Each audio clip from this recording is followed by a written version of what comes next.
Welcome to this episode of 60 Second Retail, a BDO podcast keeping you in the know on events and trends in the retail and consumer products industry impacting your bottom line in just a few short minutes. Hello and welcome back to the 60 Second Retail Podcast. I'm your host, Natalie Cutler, National Leader of the Retail and Consumer Product Industry Group at BDO. In today's episode, we're addressing digital fraud and how to protect against it with our guest, Karen Schuler. We'll define digital fraud, highlight common threats facing retailers, and discuss strategies to stay ahead of these challenges. And lastly, we'll cover initial steps to take if your company becomes a victim. Join us for insights on safeguarding your business in the digital landscape. Welcome back, Karen. Thanks, Natalie. Great to be here.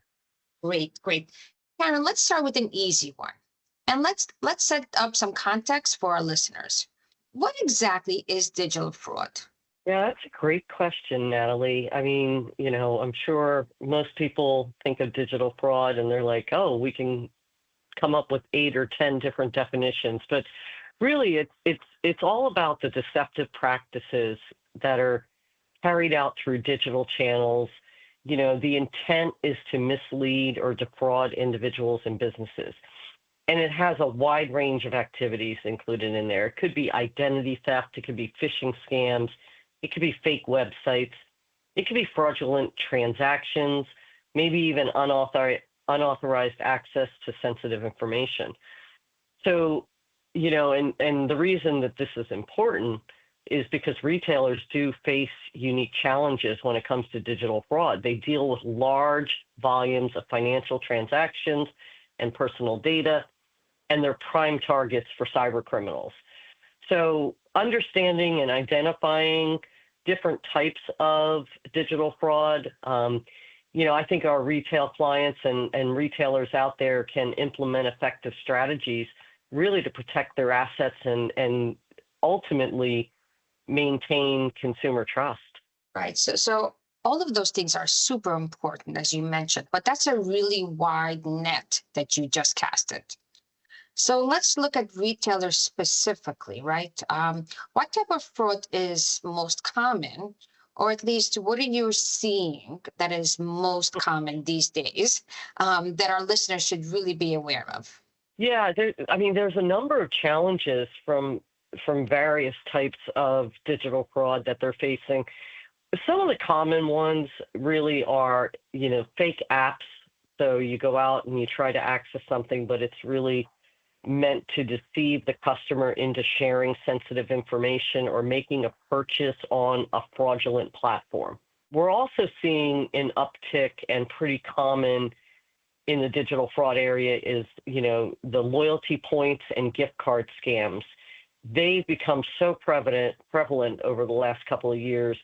And in these cases, fraudsters are trying to manipulate or steal valuable assets from customers and the businesses.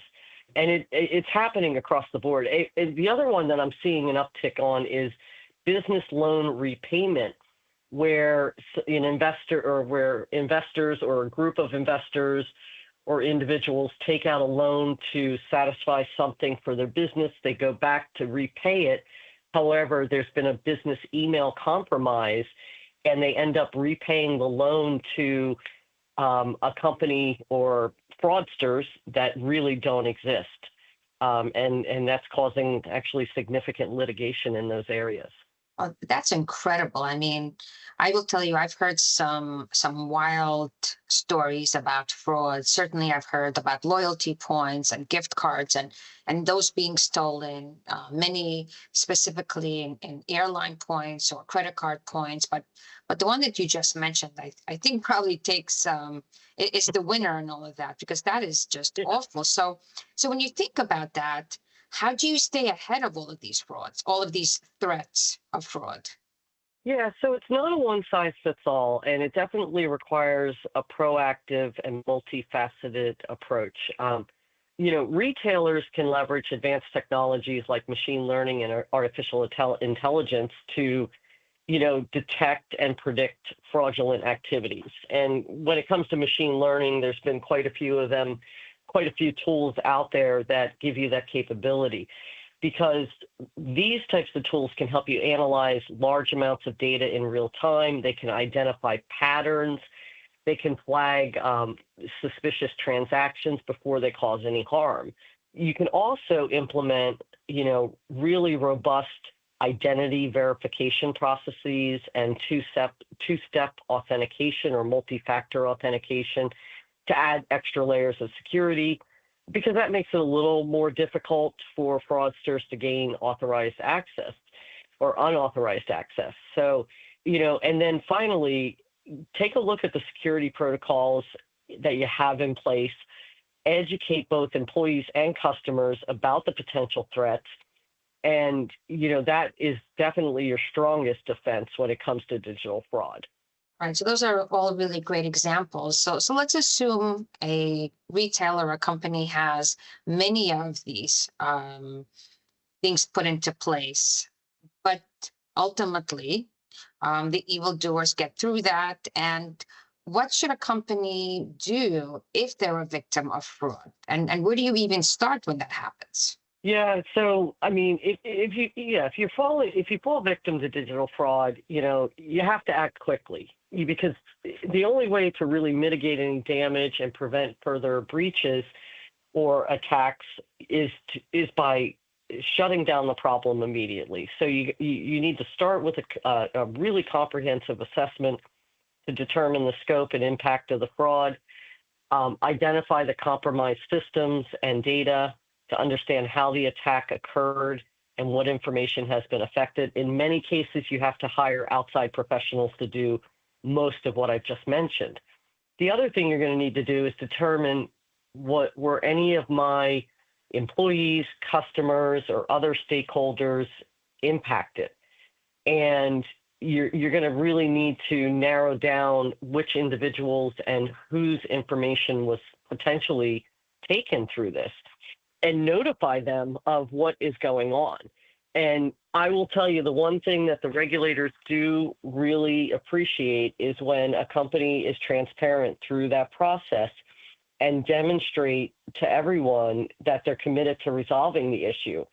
So by engaging with outside professionals to investigate the incident thoroughly, you probably have to engage other professionals to reinforce any defenses they have, and then make sure you're reporting to the appropriate authorities and regulatory bodies, to make sure that they're aware of what has happened and do it within the timelines required.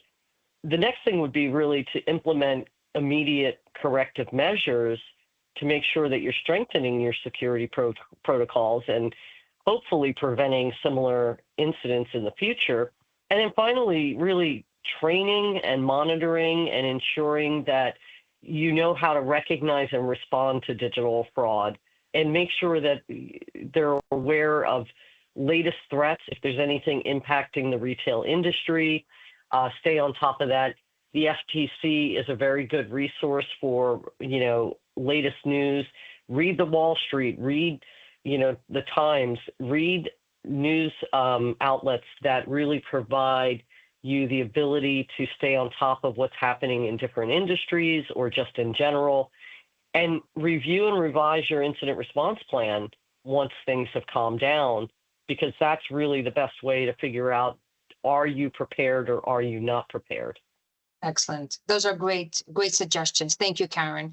And if you found this episode insightful, be sure to share it out with your friends and colleagues. And don't forget to tune in next time so you can keep your finger on the pulse of the retail industry. Have a great day. And that concludes this episode of BDO's 60-Second Retail Podcast. Don't forget to tune in for the next episode.